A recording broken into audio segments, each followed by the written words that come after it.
Alright, today I'm going to show you how to make my homemade mayonnaise. You're going to need some basic tools. You're going to need a wide mouth mason jar, not the small mouth. You're going to need a lid to store it in the fridge afterwards. You could potentially need a knife to cut your lemon unless you already have one cut in half. Something to squeeze your lemon with. I happen to have this lovely lemon squeezer. And the most important part is an immersion blender. That's why you need the wide mouth mason jar, because it needs to fit into the jar. You can use a bigger jar if you're going to use a double batch of mayonnaise, but I always find, because it doesn't last long in the fridge because you're using a raw egg, that this is fine. This is a good enough size. Then you're going to need some ingredients. The basic mayonnaise recipe is so simple. All you need is a half of a lemon, a teaspoon of salt, which is my salt in an old mason jar. That was my grandma's. And then your oil of choice. I like avocado oil the best, just because it has a lighter flavor than olive oil. Sometimes I'll do half and half, but typically I just make it with straight olive oil. Then there's added ingredients you can use to change the flavor of it. You can throw in some garlic. I do a Caesar with, we buy our Parmesan in big chunks. I do a Caesar with adding in some Parmesan cheese and some anchovy paste, so it's Caesar dressing or Caesar dip for vegetables. But that's pretty much all you need. You can throw in fresh herbs, make it a nice green mayonnaise or aioli. Cilantro is awesome in it. I've also done sriracha. You can change the flavor up to whatever you want. So we'll get started. You're just going to take your half lemon, wherever you're going to squeeze it, and just squeeze it into your jar. Then you're going to take your egg, and you're going to crack your egg into the jar, being careful that you don't get shells in it, of course. And then, I'm going to wipe off the fingers quick. You're going to put almost a full teaspoon of whatever kind of salt that you prefer. I like pink Himalayan salt or the real salt, just because of the trace minerals it has. But that's pretty much it for now until you start adding the oil. So you're going to take your immersion blender and you're going to just whiz this until it's nice and combined.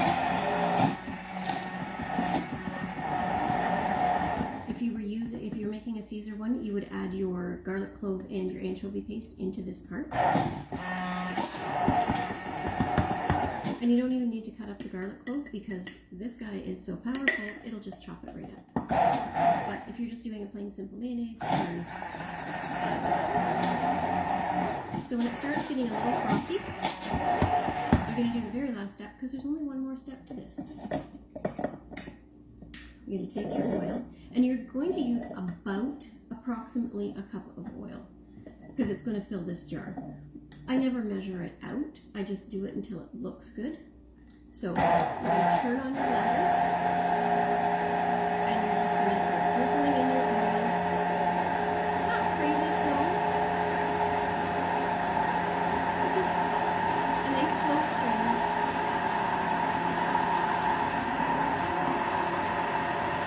And you're just going to keep adding oil until your mayonnaise thickens up.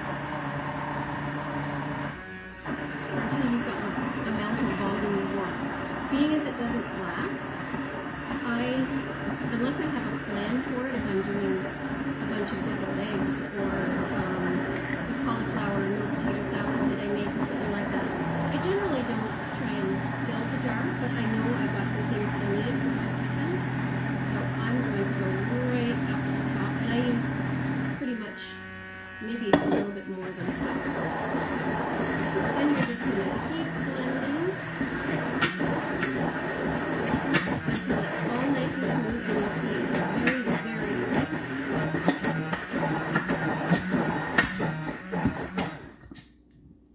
And if I pull my immersion blender out carefully, you see you've got nice thick mayonnaise. This, I leave it in the fridge 4 to 5 days. I usually write with a marker on the jar. I'll show you as soon as I clean off the end of the immersion blender. either write the expiry date or the date it was made so that I can keep track of, I'll scrape that off after. You can put your lid on, and I can keep track of how long it's good, and I'm not going to inadvertently food poison myself because of the raw egg in it and leaving it too long in the fridge. So today is August 23rd, I believe. 22nd. It's close enough. So I just write made August 22nd with a Sharpie on the jar, and that'll just wash off when you can just scrub it with a dishcloth. It'll come off and your jar is ready for your next use. But that's it. That's the homemade mayonnaise.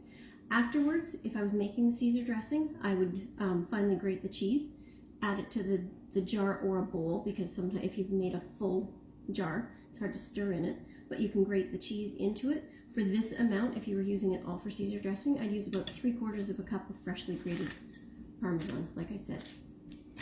But that's it, in a nutshell. Easy peasy mayonnaise 101.